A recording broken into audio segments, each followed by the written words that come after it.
पूछा गया है खूनी शहीदा से इस खत को, तू आंसुओं की बुखल न कर इस निहाल से।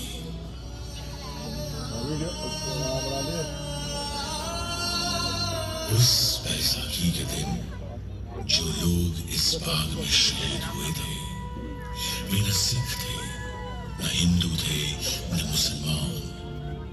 उस बैसाखी खून से लथपथ हुआ था पूरा हिंदुस्तान।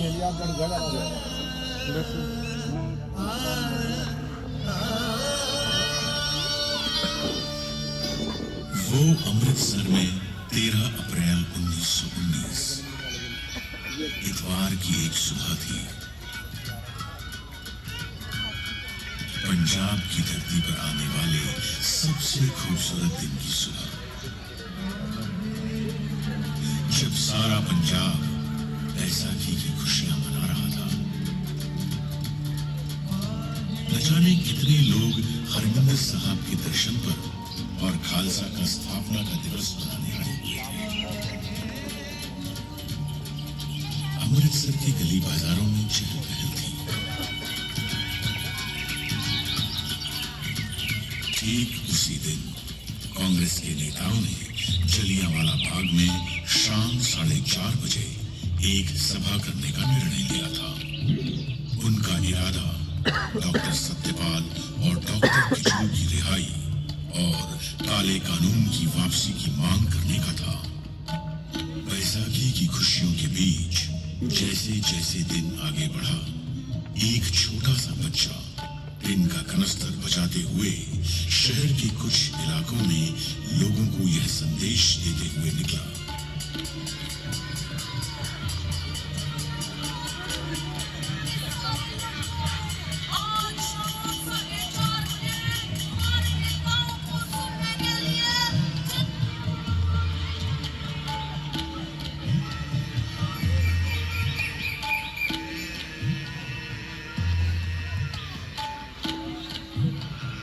जैसे ही इस बच्चे की मुरादी को बैसाखी मनाते हुए लोगों ने सुना, तो सोचा कि जुल्म का विरोध करना तो कोई जुल्म नहीं है। वीर जी, बात पे आ रहे हो कि नहीं आ रहे हो? हाँ, सुना है, सब आए कोई। आप चलो, हम मत्था टेक आए बस। अच्छा, सुना है कोई कानून लगाया सरकार ने? हाँ, सुना तो मैंने भी वही है। शाम को बाग में पता चल ही जाएगा। वैसे परजाई जी, आप आ रहे हो ना? आहो, जस्सी को लेके पहुंच जाऊंगी 4:30 बजे। वैसे भी जलियांवाला बाग में तो लोग पहले से ही आपस में खुशियां बांट रहे थे, आराम कर रहे थे। मगर उन मासूम लोगों को यह मालूम नहीं था कि जनरल डायर ने अमृतसर में मार्शल लॉ लगा दिया है। प्रभात फेरियां निकालने और सभाएं करने पर प्रतिबंध लग चुका है, क्योंकि सरकार ने मार्शल लॉ लगाने की कोई मुनादी ही नहीं कराई थी। लगभग दोपहर 12:30 बजे के करीब जनरल डायर को जलियांवाला बाग में होने वाली सभा की जानकारी मिली। साहब, सुना है कोई सभा होने वाली है। किधर? साहब, बाग में, जलियांवाला बाग में। कब? सुना तो था, यही 4-4:30 के करीब। देखता हूँ सभा को। जनरल डायर, ये वही नाम था जो आगे जाकर अंग्रेज हुकूमत के जुल्म और सितम का सबसे काला अध्याय बनने वाला था। वो अंग्रेज हुकूमत जिसने भारत में इंसाफ के हक में उठने वाली हर आवाज को हर तरह से कुचलने की कोशिश की थी, फिर चाहे वो आवाज गर्जना की हो या शांति में। 1770 में सन्यासियों और फकीरों ने संघर्ष किया, तो सन 1857 में पूरे देश ने एक होकर अंग्रेजों के खिलाफ पहले स्वतंत्रता संग्राम की हुंकार भरी। इस संग्राम की हुंकार को अंग्रेजों ने दबा जरूर दिया था, लेकिन हुंकार जब तक जिंदा हो वो मुंह पर रखी गई हथेली में से भी फूट फूट कर निकलती रहती है।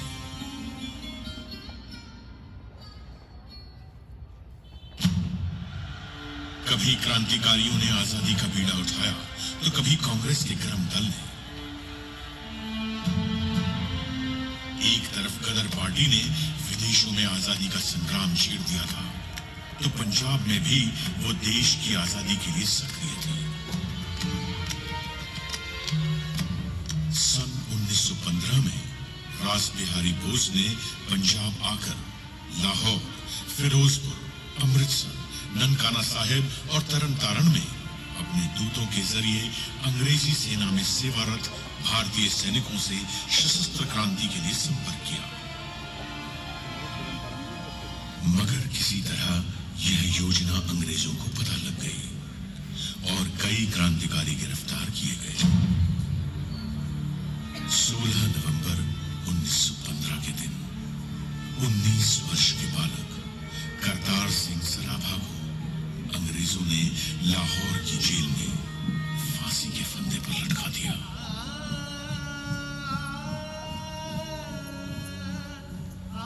सन 1918 में सैन फ्रांसिस्को में गदर दल के सदस्यों पर मुकदमे चलाकर सजाएं दी गईं।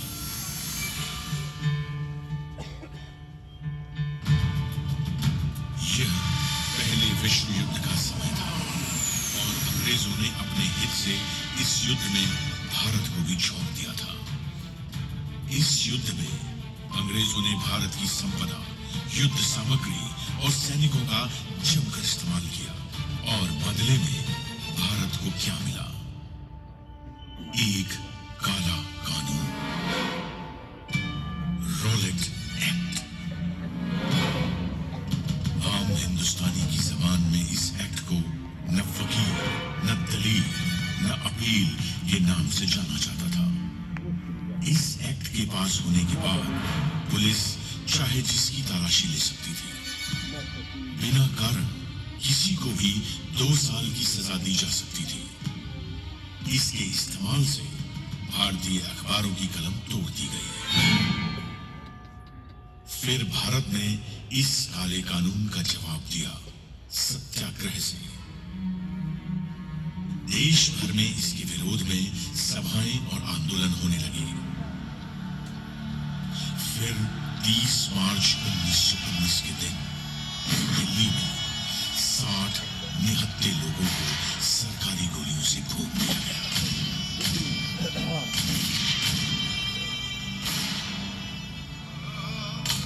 पंजाब में डॉक्टर सत्यपाल और डॉक्टर सैफुद्दीन किचलू इसी कानून के विरोध का नेतृत्व कर रहे थे।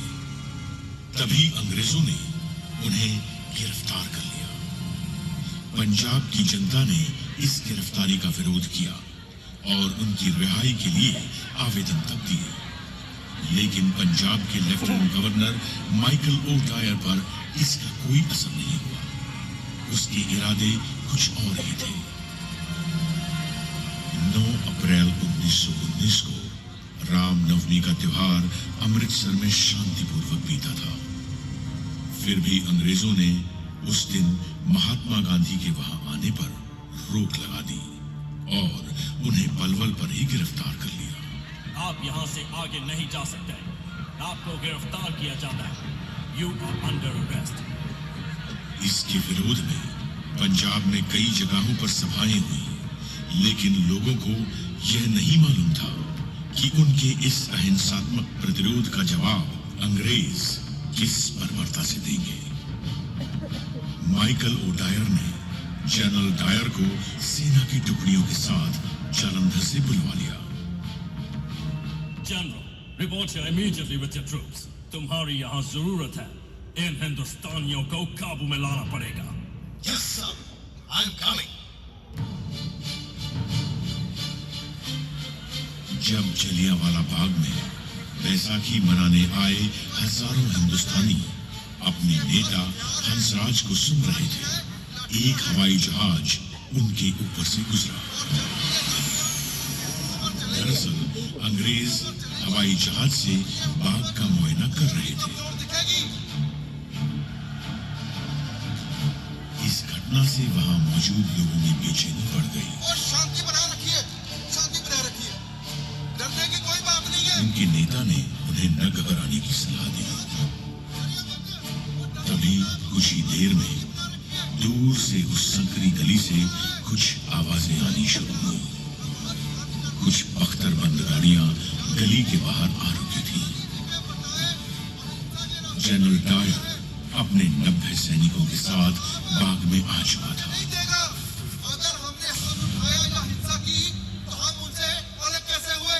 लोगों में कुछ हलचल सी हुई, मगर हंसराज ने उन्हें डरने से मना किया। डरने की कोई बात नहीं है, हम शांति से बात करेंगे। शांति से बात करते हुए लोगों से किसे खतरा हो सकता था? लोग कुछ सोचते उससे पहले जनरल डायर ने अपने सिपाहियों को पोजीशन लेने का हुक्म दिया।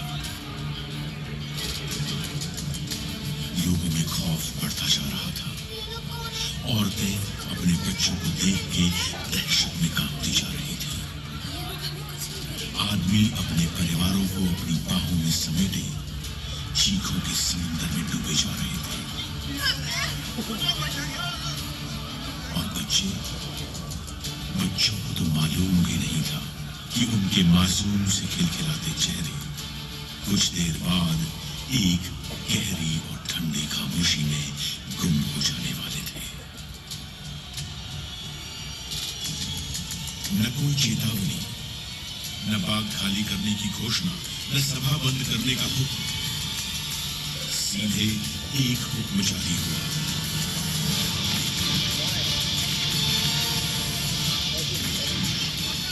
गोलियां बंदूकों की नलियों से बहने।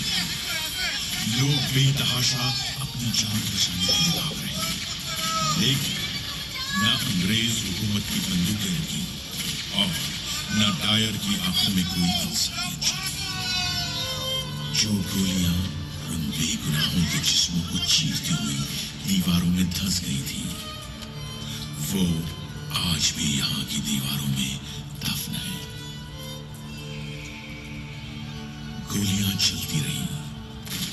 अंग्रेजों की गोलियों से जान बचाते हुए उन लोगों के लिए उस दिन एक उम्मीद थी, बाग में मौजूद कुआं।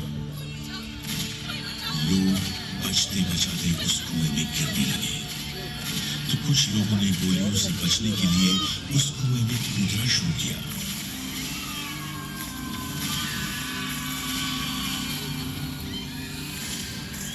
एक के बाद एक लोग उस कुएं में गिरते चले गए। धीरे धीरे करके वो कुआं जिंदा और मुर्दा लोगों से भरता चल गया। कुआं इंसान की प्यास बुझाता है, लेकिन उस दिन इस कुएं ने शैतान की प्यास बुझाई थी।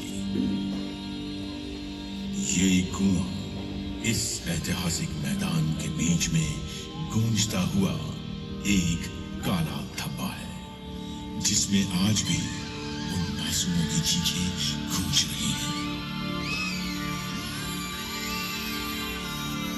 उस दिन जलियांवाला बाग में खूनी जनरल डायर की प्यासी बंदूकें गोलियां खत्म होने तक चलती रहीं और हिंदुस्तानी शहीद होते रहे। उसे तो यह अफसोस हो रहा था कि गली संकरी होने के कारण वह अपनी मशीन गन वहां तक नहीं ला पाया था।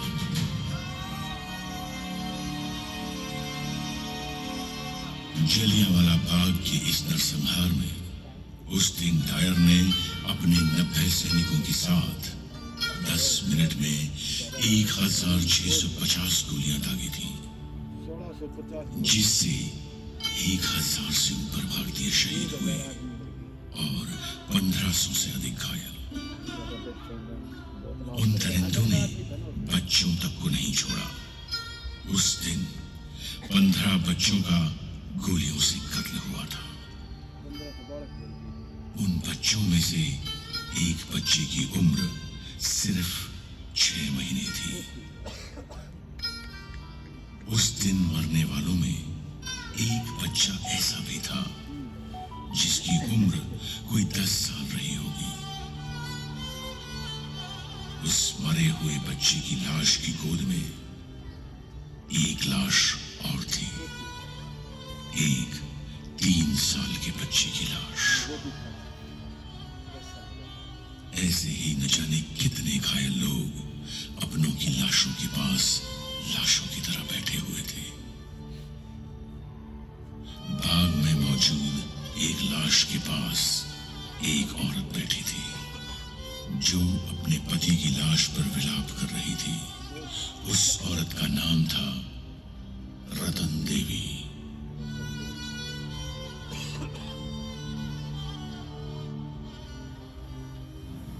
कुत्तों को भगाने के लिए मैंने एक छड़ी खोज ली।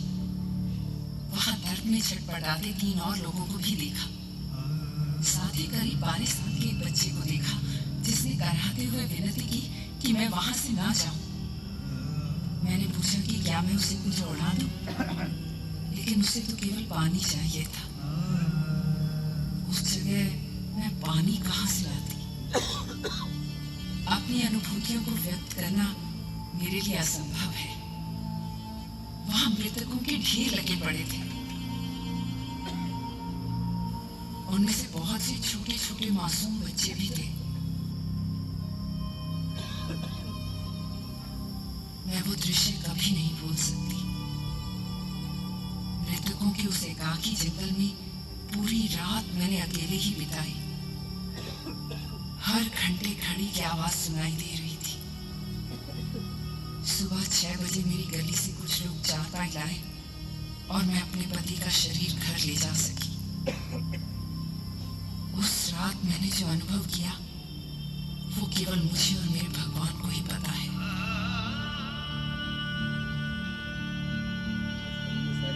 वहां मौजूद मृत शरीरों की और उन पर विलाप कर रहे उनके प्रियजनों की खबर लेने के लिए वहां कोई नहीं था। घायलों का इलाज करने के लिए कोई नहीं था। उन्हें पानी तक पिलाने के लिए कोई नहीं था। आप सोचिए, हर उस दर्दनाक माहौल के बारे में जो अगले 24 घंटे तक ऐसा का ऐसा ही रहा। वो दर्द और वो खामोशी जो उस दिन जलियांवाला बाग में पैदा हुई थी, वो खामोशी हिंदुस्तान के सीने में आज तक गूंज रही है।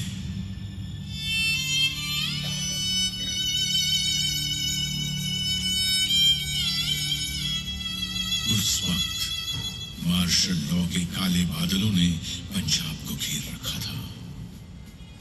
अमृतसर में एक तरफ शहीदों के परिवार रुदन में डूबे थे, तो दूसरी तरफ अंग्रेज कहकहे लगा रहे थे, क्लबों में नाच रहे थे, जश्न मना रहे थे। वो रोज मार्शल लॉ का इस्तेमाल करके न जाने कितनों को जेल की सलाखों के पीछे डाल के यातनाएं देते रहे। इस नरसंहार का दोनों दायरों पर कोई असर नहीं हुआ। कई दिनों दोनों अमृतसर के लोगों को अपने जुल्म से दबाते रहे। उनका जुल्म इस हद तक था कि जो भी हिंदुस्तानी उस गली से गुजरता था, उसे घुटनों और हाथों पर रेंगने के लिए मजबूर किया जाता था। तुम क्रॉल करके रास्ता क्रॉस करो। सारा पंजाब इस अंग्रेजी आतंक का सामना कर रहा था। अपने आप को जमीन पे रगड़ते हुए निकलो यहाँ से। जब 14 अप्रैल को अमृतसर से 87 किलोमीटर दूर गुजरानवाला में कुछ भारतीय अंग्रेजों के खिलाफ प्रदर्शन कर रहे थे, उन पर हवाई जहाज से बम बरसाए गए। न जाने कितने मारे। दुनिया की सभ्यता का झंडा उठाने वाली अंग्रेज हुकूमत का असली चेहरा ये था।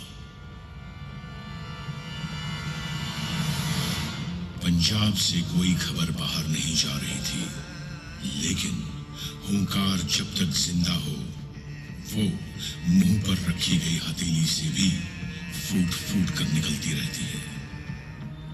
धीरे धीरे जब इस नरसंहार की खबरें देश में फैली, तो पूरा हिंदुस्तान विरोध में उठ खड़ा हुआ।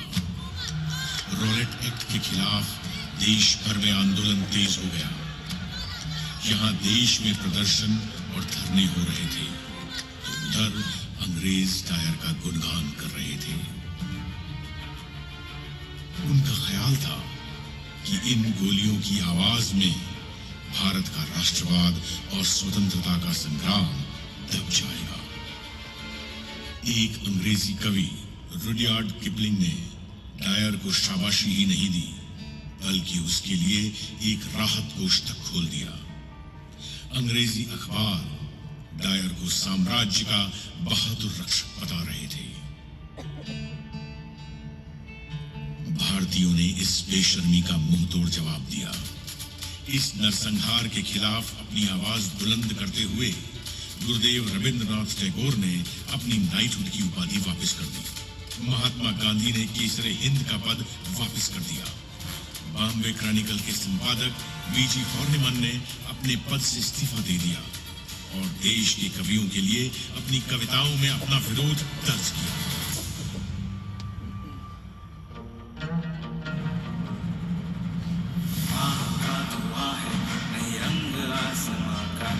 तुझको फूंक देंगे, डायर तो है कहाँ का, ये आह का दुआ है, नहीं रंग आसमां का। तुझको फूंक देंगे, डायर तो है कहाँ का, तू बेवफा है जालिम, तू पुरजफा है जालिम, बाकी का नाम रखा चलिया में भाग भाग, अपनी अता पे ना जा तो करके तूने डायर कर पाया, केवल वो जन को जिक्र क्या है।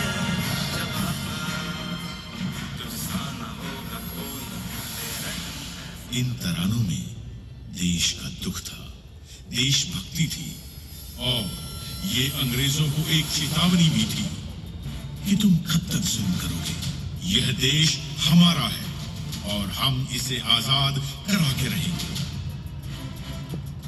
फिर भी जब देश में हो रहे विरोध रुके नहीं, तो उनसे बचने के लिए अंग्रेजी हुकूमत ने हंटर कमेटी बनाई। उस कमेटी की सच्चाई सामने लाने के लिए कांग्रेस ने मदन मोहन मालवीय के नेतृत्व में अपनी इंक्वायरी कमेटी बनाई। पंजाब के लोगों के साथ अपनी एकजुटता दिखाने के लिए कांग्रेस ने अपना वार्षिक अधिवेशन भी अमृतसर में किया। इस अधिवेशन में अंग्रेजों की नृशंसता की जमकर आलोचना की गई। इस घटना के बाद हिंदुस्तान में राष्ट्रीय आंदोलन की विचारधाराएं और अधिक प्रबल हो गईं। जलियांवाला बाग के इस नरसंहार के बाद वहां हुई क्रूरताओं को जब अपने गांव से जाकर एक बालक ने देखा, तो उस बालक में देश प्रेम और आजादी के लिए जो अलख जगा, उसने उस बालक को भगत सिंह बना दिया। 13 अप्रैल 1919 को हुए इस नरसंहार का बदला 21 साल बाद पंजाब के बेटे शहीद आजम सरदार उधम सिंह की बंदूक ने लिया। वो गदर पार्टी की विचारधारा से प्रभावित थे। लंदन के कैस्टन हॉल में 13 मार्च 1940 के दिन चली वो 6 गोलियां माइकल ओडायर के जिस्म में उतरी। वही माइकल ओडायर जिसने जनरल डायर को जलियांवाला बाग में कत्लेआम करने के लिए भेजा था। उसे गोली मारने के बाद उधम सिंह वहां से भागे नहीं। उन्होंने बड़ी शांति के साथ अपनी गिरफ्तारी दी। मैंने अपनी जिंदगी का मकसद पूरा कर लिया, और रही बात माइकल ओडायर की, तो वो इसी के लायक था। उसे मेरे हाथों मरना ही था। 21 साल से मुझे उसकी चलवाई गोलियों की गूंज ने सोने नहीं दिया है, और अब जाकर वो शांत हुई है। अब मेरे जीने या मरने से कोई फर्क नहीं पड़ता। अब मुझे मौत का कोई खौफ नहीं। अपने मुकदमे के दौरान हिंदू मुस्लिम एकता की मिसाल कायल करते हुए उन्होंने अपना नाम मोहम्मद सिंह आजाद बताया था। मेरे बेग